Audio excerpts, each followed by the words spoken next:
Puisqu'on a commencé ensemble ce voyage dans le temps, je propose qu'on continue en se penchant sur les marques qui, elles, sont capables de nous ramener en arrière, de nous ramener directement même en enfance. C'est le cas d'une marque notamment qui vient d'être relancée. Il s'agit de Merveilles du Monde et je vais appeler pour en parler celle qui l'a relancée justement, Amélie Coulombe, accompagnée de Mathieu Elkaïm, président d'Ogilvy.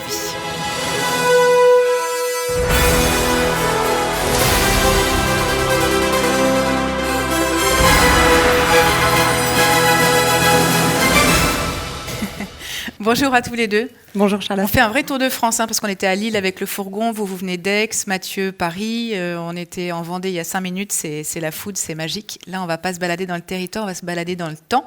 Peut-être avant de commencer, on peut regarder le film Merveilles du Monde que certains d'entre vous ont peut-être regardé quand ils étaient petits. Ou pas. Vidéo aussi. C'est fort en chocolat. Merveilleux chocolat. Tous les animaux du monde Sont en chocolat là. Toutes ces merveilles du monde. C'est fort en chocolat. Merveille du monde, Le monde est merveilleux. Merveilles du monde. c'est bon, c'est délicieux. merveille du monde. Merveilleux chocolat.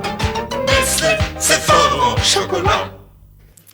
Ce qui était marrant, c'est de regarder vos visages quand vous regardiez la copie, parce que ça a quand même fait naître quelques grands sourires. Amélie, première question. Vous avez donc racheté cette marque et vous l'avez relancée. Vous veniez déjà de lancer une marque sur ce segment, sur le marché du chocolat, Crocola en l'occurrence. Pourquoi ? Est-ce que c'était parce que vous aviez envie d'en faire encore plus ou une obsession personnelle ? Oui, exactement. On avait déjà lancé notre première marque Crocola il y a 2 ans et demi. Donc, on est une toute jeune start-up. Et il y a 2 ans, on a eu cette opportunité de racheter la marque Merveilles du Monde. Et alors, pour nous, ça a été une opportunité incroyable avec mon associé Alexandre de faire revivre vraiment la marque de notre enfance. Donc, ça nous tenait à cœur personnellement et en même temps, ça prenait tout son sens par rapport à l'ADN et à notre mission d'entreprise qu'on portait déjà à travers notre première marque Crocola. Mathieu, président directeur de création d'Ogilvy, est-ce que pour un publicitaire, c'est plus facile ou à l'inverse, plus contraignant de travailler au relancement d'une marque qui a déjà un passé, peut-être même un passif parfois ? Bonjour. Bonjour. D'abord, merci. Merci parce que vous avez fait d'un Paris-Aix ou d'un Paris-Marseille, je ne sais plus, un petit moment de nostalgie et de bonheur, puisque j'ai découvert que vous vendiez vos tablettes dans les TGV. Et pour répondre à ta question, oui, évidemment que c'est souvent plus facile d'avoir une histoire, un territoire, une ADN. Un passif, je ne suis pas certain, et je ne sais pas dans quelle mesure vous seriez lancé dans cette aventure avec un gros passif, mais en tout cas, oui, un passé, quand on sait le convoquer et en le mettant au regard de la société actuelle et de l'époque, c'est un accélérateur génial. Un tremplin. Absolument. Alors pour parler justement de ce que vous avez gardé du passé pour construire à nouveau le présent, qu'est-ce que vous avez repris à l'identique ? Moi je me rappelle, vraiment je suis une enfant des années 80, je me rappelle du relief, de mes animaux préférés, des cartes, du packaging, de tout. Qu'est-ce que vous avez gardé ? Qu'est-ce que vous avez changé ? Alors, on a passé beaucoup de temps, déjà, il faut savoir, à essayer de comprendre, à vraiment s'imprégner au maximum de l'historique et de tout l'ADN de cette belle marque. Donc, on a passé énormément de temps avec les communautés, avec les consommateurs, avec des historiens, pour avoir vraiment toutes ces données historiques. On a rencontré des personnes qui travaillaient à l'usine de Saint-Menet à l'époque où était produit Merveilles du Monde, pour essayer de rassembler au mieux les pièces du puzzle et avoir tout cet ADN incroyable sur lequel capitaliser. Donc ça a été important pour nous au relancement de Merveilles du Monde de capitaliser sur les points fondamentaux de la marque. Donc, les points fondamentaux de la marque, il y en a 3. C'est déjà un goût, Merveilles du Monde, c'est un goût bien spécifique. C'est une recette, parce qu'à l'époque, il y avait uniquement un chocolat au lait qui va être très lacté, avec des inclusions d'amandes et de noisettes, donc une recette très gourmande. Donc on a capitalisé sur cette recette historique pour la redévelopper à l'identique. Le deuxième point, c'est ce format iconique avec les 6 grands carreaux de chocolat et les animaux en relief, où il a fallu redévelopper des moules avec, là encore, une nouvelle approche où on a essayé d'intégrer une petite touche de modernité, mais tout en capitalisant sur cette forte iconicité. On a réintégré aussi les végétaux pour être sur une approche plus globale de la biodiversité, mais on a gardé vraiment ce principe des grands carreaux qui est aussi associé à un rituel de consommation bien spécifique où souvent on commençait par les bords pour finir par l'animal en relief. Et le troisième point fondamental, c'est vraiment la collection. La collection est dans l'ADN de Merveilles du Monde, donc on a capitalisé sur ce point pour proposer une nouvelle approche de la collection en partenariat avec BioViva, Défi Nature, vraiment autour de la découverte des espèces à protéger. Okay. Et ce qui a changé, le virage qu'on a pris vraiment avec le relancement de Merveilles du Monde, c'est nos engagements qu'on portait déjà sur notre première marque Crocola. Donc un engagement à la fois social et environnemental qu'on porte à travers le choix d'un cacao issu du commerce équitable. On sait qu'il y a des vrais enjeux sociaux, environnementaux derrière le cacao. C'était important pour nous d'avoir cet engagement-là, à travers également une fabrication française, à travers cette approche ludo-éducative de sensibilisation des nouvelles générations à la préservation de l'environnement. On a vraiment cette volonté de faire de Merveilles du Monde une marque ambassadrice de la biodiversité et de la protection des espèces sauvages. Et vous le faites d'ailleurs, puisqu'à l'époque, il n'y avait pas de végétaux, il n'y avait que des animaux sur les moules. Puisque là, on touche quand même 2-3 petites différences mises au goût du jour. Sur la recette, nos goûts n'ont pas changé. On est sur la même teneur, par exemple en sucre. C'est vraiment la même recette que... Alors, on est parti de la recette historique qu'on a effectivement retravaillée au plus proche. Après, il y a certains ingrédients historiques qu'on n'utilise plus, les arômes artificiels, l'huile de palme. On a essayé de faire une recette clean sur base de la recette historique.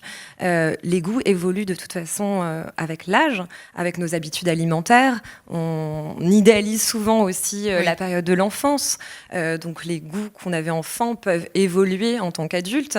On a aussi développé un chocolat noir aujourd'hui parce qu'on s'est rendu compte que beaucoup d'adultes qui consommaient du chocolat au lait dans leur enfance aujourd'hui consomment du chocolat noir, et donc il y avait une vraie demande pour proposer un chocolat noir avec ce même principe d'inclusion d'amandes et de noisettes pilées.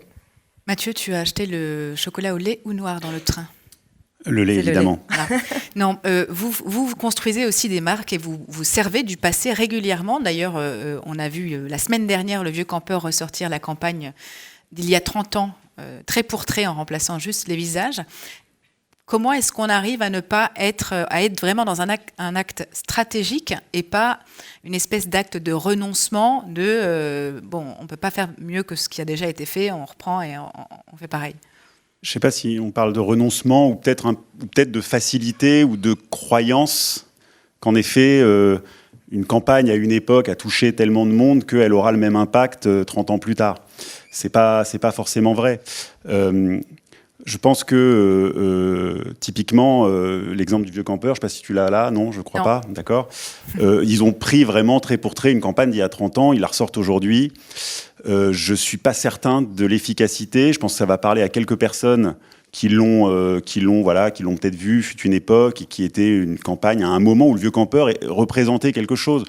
On voit très bien aujourd'hui que l'outdoor a complètement explosé, que ça concerne énormément de monde aujourd'hui, que le Vieux Campeur a changé. Donc on se dit, est-ce bien les mêmes valeurs et le même message pertinent que porte cette campagne aujourd'hui? Je ne sais pas. Quand on fait chez Ogilvy le lionceau pour Perrier, par exemple, on adapte une campagne iconique, mythique, que beaucoup de Français et de Françaises ont connu, mais on l'adapte. On l'adapte au monde d'aujourd'hui avec une petite fille, avec un produit innovant, et donc on convoque le passé et on convoque la nostalgie. C'est pas pareil de convoquer la nostalgie que d'en faire à un moment donné son fer de lance. Okay. La nostalgie, elle a un truc génial dans le marketing, et j'expose le timing, c'est qu'en fait, elle crée une expérience que le produit en lui-même ne peut pas forcément créer.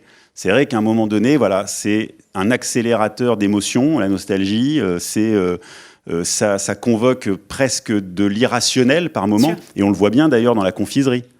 Dans la confiserie, les bonbons Haribo, les crocodiles, il suffit de mettre mon père devant un crocodile, et puis d'un coup, il devient dingue. 8 ans et demi. Bon. C'est vrai que ça a cette puissance-là, en effet. En l'occurrence, on me disait en régie qu'on avait le film du lionceau. On peut peut-être regarder on a comme le film ça, du lionceau. Allez.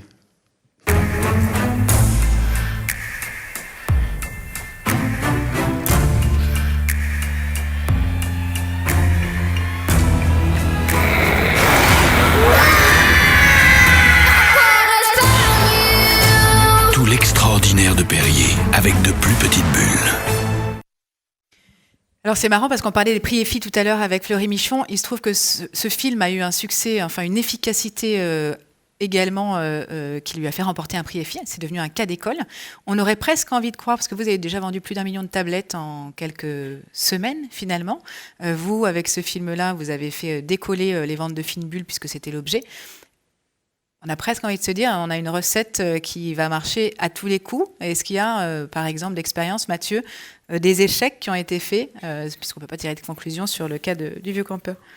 Des échecs, j'en vois pas des évidences. Ce que je vois surtout, c'est que il y a une recette, certainement, qui n'est pas forcément la même pour tout le monde. Moi, perso, quand je vois le film qu'on a vu tout à l'heure de Merveilles du Monde, honnêtement, je le trouve pas loin d'être meilleur que certains trucs qu'on fait aujourd'hui.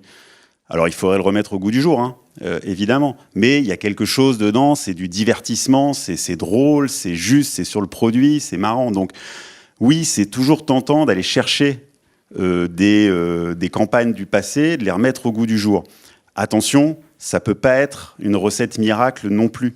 Il faut y apporter quelque chose, un supplément d'âme, et comme je le disais, le reconnecter à la société et au monde d'aujourd'hui. Si on ne fait pas ça, le risque, c'est de faire du passéisme et pas de la nostalgie. Donc, c'est là où il y a un petit enjeu. Amélie, vous avez été surpris par justement l'engouement des Français pour le relancement de ces tablettes qu'on a trouvé dans certains supermarchés. Oui, on a fait. C'est vrai qu'on a fait un démarrage record. On s'attendait pas à un tel engouement dès les premières semaines. En fait, tout a démarré au mois de janvier. On a lancé une campagne de précommande sur Ulule. Donc, on a à cette occasion vraiment commencé à réactiver les communautés historiques de la marque. Et c'est vrai qu'en quelques semaines, on a décroché le record de campagne food sur Ulule. On a vendu près de 50 000 tablettes au cours de cette campagne. Ensuite, on a fait un pré-lancement à la Grande Épicerie de Paris qui a été aussi un succès incroyable. Et en mars, on a lancé en grande distribution. Donc, on est arrivé en GMS dans l'intégralité des enseignes au niveau national. Et c'est vrai qu'on a été très vite dépassé par l'engouement que ça a pris, hein, puisque les consommateurs achetaient les tablettes par 10, par 15. Il y a eu vraiment un effet de stockage, de peur que le produit disparaisse à nouveau. Ça nous a mis très rapidement en fait en situation de difficulté, de rupture, parce qu'on s'attendait pas effectivement à de tels niveaux de réassort si rapidement. Donc on a eu quand même un mois difficile de rupture à passer avant de réenvisager vraiment le potentiel de la marque qu'on avait peut-être un peu sous-estimé au démarrage. Mais c'est vrai que c'est une marque qui a un potentiel formidable parce que déjà on s'appuie sur une notoriété existante. Hein. Merveilles du Monde, c'est près de 30% de notoriété et un émotionnel incroyable autour de la marque. Mais je rejoins Mathieu effectivement sur le fait que cet effet nostalgie n'est pas suffisant en soi. C'est hyper important, je pense vraiment d'arriver à ancrer la marque dans la société d'aujourd'hui, dans de nouveaux engagements, dans une nouvelle posture pour travailler la marque et vraiment l'ancrer sur le long terme. D'autant qu'aujourd'hui, vous n'avez pas forcément les moyens d'un Perrier, pour ne pas le citer, ou d'une marque qui pourrait s'offrir un plan média ou l'accompagnement d'une grande agence, peut-être pour retravailler une copie. Parlons-en. Comment est-ce que vous faites du coup aujourd'hui? Exactement, nous on est une petite start-up, hein, clairement, on a 2 ans et demi d'existence, on n'a pas fait de levée de fonds volontairement, donc on construit notre croissance vraiment mois après mois, de manière solide et saine aussi. Donc on fait beaucoup avec peu de moyens au final, mais on communique énormément sur les réseaux sociaux. On a beaucoup de proximité aussi avec nos consommateurs, avec les communautés historique. Et c'est vrai qu'on a vraiment bâti toute l'histoire du relancement de Merveilles du Monde sur ça, sur cette relation de proximité. On a mis en place une démarche de co-création avec ces communautés qu'on continue d'entretenir aujourd'hui à travers des groupes de travail qu'on a mis en place. Et en fait, nos communautés deviennent des vrais ambassadeurs de notre marque. Mais bien sûr, on met des moyens de communication aussi derrière notre marque de plus grande ampleur. On commence commence à investir un peu en médias. On travaille aussi notre stratégie RP pour être visible et pour vraiment être présent à l'esprit et faire savoir aux consommateurs que la marque est de retour. Et de retour. Justement, Mathieu, à quel moment, là c'est un cas un peu particulier de relancement d'une marque morte qui est un peu sortie du cimetière quelque part, à quel moment on se dit qu'il faut aller piocher dans le passé d'une marque, s'appuyer un petit peu sur ses racines pour soit lui donner un nouvel élan, soit rassurer des consommateurs inquiets, puisqu'on en parle depuis ce matin. Souvent, quand la marque se sent un peu perdue, et ça arrive, c'est normal. On vit une époque complexe et on voit parfois en effet des marques qui prennent des directions. Tout à l'heure, tu évoquais, c'était marrant, Fleury Michon et le nombre de signatures, ça arrive à plein de marques en réalité. Et parfois, dans ces moments-là, la tentation, et elle est compréhensible, c'est de se dire, attends, est-ce qu'à un moment donné, on ne va pas convoquer quelque chose qui nous est propre, sur lequel on va pouvoir bâtir, et qui surtout a une notoriété folle. On a travaillé pour Panzani ces dernières années, on a ressorti des pâtes oui mais des Panzani. Voilà. Heureusement qu'on n'a pas été chercher Don Patillo non plus, parce que là je pense qu'on aurait été totalement en décalage avec l'époque. Mais on a réussi à la nourrir, à lui donner un nouvel élan. On est en train de travailler en ce moment pour Vainé, qui nous a demandé d'explorer, de ressortir cette signature C'est gonflé. Super, C'est gonflé à l'époque, c'était une signature, une tagline qui était vraiment sur le produit. Comment est-ce qu'on en fait une tagline qui résonne aujourd'hui avec l'époque. Donc c'est hyper intéressant, c'est rassurant, mais comme la nostalgie est rassurante et réconfortante, on en a, je pense, tous besoin. Moi, ce que ça m'évoque beaucoup, c'est surtout, et on le voit dans le cas de Merveilles du Monde, c'est de ne jamais sous-estimer la puissance d'une marque. Et la marque, ça se travaille, ça s'entretient, ça se protège, ça se nourrit. Et on voit quand une marque est puissante, forte, accompagnée souvent d'un produit qui va avec, ça permet de se faire ce que Merveilles du Monde est en train de faire aujourd'hui. Moi, ce que je trouve éloquent dans tes exemples, c'est que Vainé s'est gonflé, Perrier, Lolaire la vie quand même à la base. Là, on parle des pâtes, oui, mais des Panzani. On est aussi à un retour peut-être à des promesses qui sont beaucoup plus simples, concrètes. On parlait avec Virgile des promesses de valeur, le problème de parler de prix. Est-ce qu'on va peut-être assister à un retour, selon toi, de promesses un petit peu plus années 80 ? Je ne sais pas si les années 80 étaient la décennie du pragmatisme, mais je pense qu'en tout cas, on a besoin de revenir à un petit peu de simplicité, de pragmatisme. Et puis, je crois profondément, les gens ont un besoin, les consommateurs, on le voit avec les enjeux qu'il y a sur la sécurité alimentaire aussi, d'être rassurés, d'être réconfortés. Et en fait, au-delà de l'accélérateur de notoriété, c'est vraiment une façon de dire « Et au fait, c'est nous, c'est toujours nous. On n'a pas tant changé que ça. Vous avez le droit de continuer à nous aimer tel qu'on est. » Je pense que ça dit un peu ça quand on vient convoquer une signature de marque ou un jingle. Rappeler qui on était. Rappeler qui on était et qu'on n'a pas forcément changé. Amélie, vous, ce que vous avez fait là très récemment pour accélérer, c'est ouvrir votre propre site e-commerce, on va être directement vendeur. Vous aviez envie d'un peu de complexité ? Oui, on s'ennuyait. Non, on avait vraiment cette volonté d'être encore une fois au plus proche de nos consommateurs. On est une petite équipe commerciale. Aujourd'hui, on n'a pas la possibilité avec nos chefs de secteur de couvrir encore toutes les villes de France. On a 10 personnes sur le terrain. Donc on avait cette volonté d'être encore plus accessible dans le quotidien de nos consommateurs, de ceux qui ne nous trouvent pas encore en magasin, à travers le e-commerce, et puis aussi de proposer des produits un peu différenciants. Des produits, alors on a des communautés qui sont très demandeurs de produits collector, de produits un petit peu exclusifs pour accompagner la collection, l'univers de Merveilles du Monde. Donc on s'oriente vraiment dans cette voie-là avec notre e-commerce. Merci à tous les deux d'avoir réfléchi à ce retour dans le passé, à cette capacité qu'ont les marques à nous faire voyager dans le temps. Mathieu Elkaïm et Amélie Coulombe. Merci. Merci.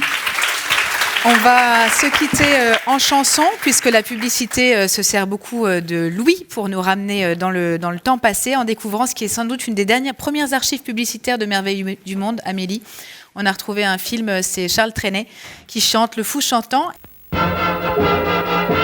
J'ai été parfois fou de joie, et puis d'autres jours fou d'amour, et puis fou de musique, de refrains poétiques, mais ma dernière folie est bien la plus jolie.